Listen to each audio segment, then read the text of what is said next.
ideas come from problems that affect you, your family, or the world around you. Like it's really very, very simple. Every idea, there's no such thing as really a new idea. Like there's a lot of old ideas that probably haven't been acted on. And I definitely say, ideas are cheap, action is priceless type thing.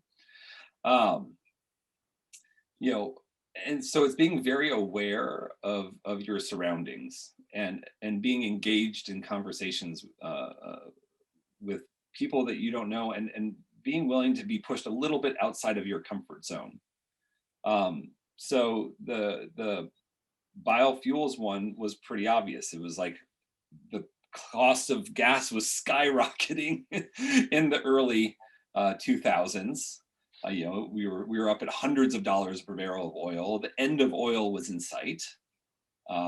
This is before people started diving into shale gas, and before this is back when solar was not nearly as efficient. It was about 10% as efficient as it is now. Batteries weren't nearly at the production capacity they were now. So we were like, what are we going to do? And biofuels are still probably a long term for many, probably the right answer long term for many, heavy, for many vehicles and types of transportation. Batteries will play others. It's a different conversation. And so it was very obvious. I was like, okay, biofuels is going to happen. That's not a new idea. That's an idea from the 70s, right? And even before then, people have been doing biofuels forever. But there was no new idea there. It was like, okay, but what's the new spin on it? And in that case, we looked around. We said, okay, people are, what's involved in production of biofuel? It's you have an organism that ferments a high energy it takes sugars of some sort, some readily available, highly abundant carbon, and converts it into something that has a lower flash point that can burn, and maintains a lot of that energy in a hydrocarbon, in the form of hydrocarbons, because that's what the current infrastructure is compatible with. So, how do we do minimal changes to today's infrastructure, but shift it, add on, or plug it in, kind of drop in replacements there. And so we kind of looked at that infrastructure. We said, okay, well, there's a lot of interesting chemicals we can focus on making, and there's a lot of interesting feedstocks we can focus on making and focus on utilizing. And so we started looking at the current chemicals being used and new chemicals we thought we might be able to make based on our knowledge of biology.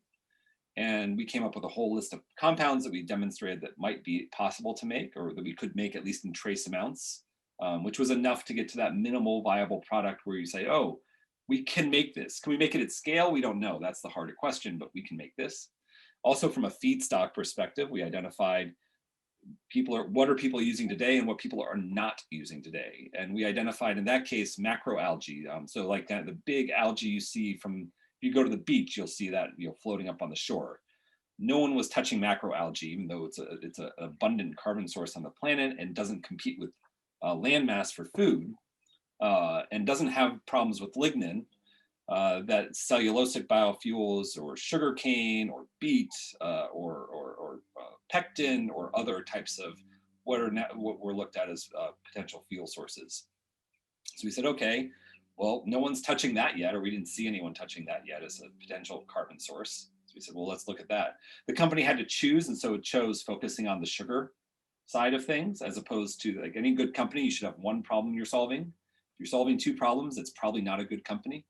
So you should have one problem you're solving. And we said, okay, well, we have two potential directions. We picked the sugar direction, say we will be a feedstock producer for the new generation of products coming out, and just started driving down that path. And so the idea just came from the news and the media in that case. And it was just us being very analytical about it and saying, okay, here's what's involved in the system and how do we, what are people doing today and what are people not doing today.